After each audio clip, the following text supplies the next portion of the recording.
Welcome to our step-by-step guide on constructing parallel lines.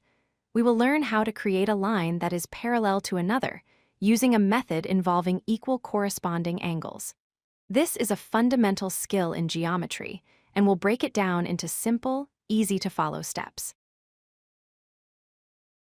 First, let's understand what parallel lines are. Imagine two straight lines on a flat surface that never cross or meet, no matter how far they are extended. They always maintain the same distance from each other.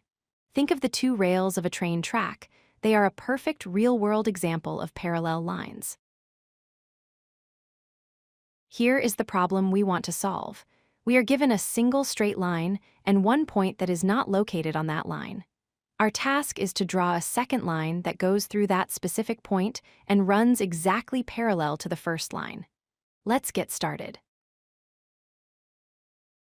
The first thing we do is draw a new line that connects our starting elements. This line should pass through the given point and also cross the original line. In geometry, this intersecting line is known as a transversal. It's the key to helping us find our angles. When the transversal crosses the original line, it forms several angles. We are interested in one of these angles, specifically the one that is in the upper right. We need to measure this angle because we are going to copy it to a new location. Now, we will replicate the angle we just identified. We move up to the point that is not on the line and construct an angle of the exact same size. This new angle is in the same relative position as the first one, which makes it a corresponding angle. We are at the final step. Simply draw a straight line that passes through our given point and extends along the edge of the new angle we just created.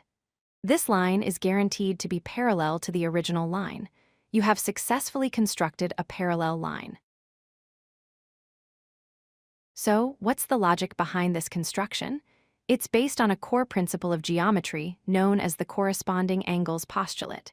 This rule states that if a transversal intersects two lines and the corresponding angles are equal, then the two lines must be parallel. By copying the angle, we force the lines to be parallel. If you like this video, hit that like button and don't forget to subscribe. Visit codelucky.com for more such useful content.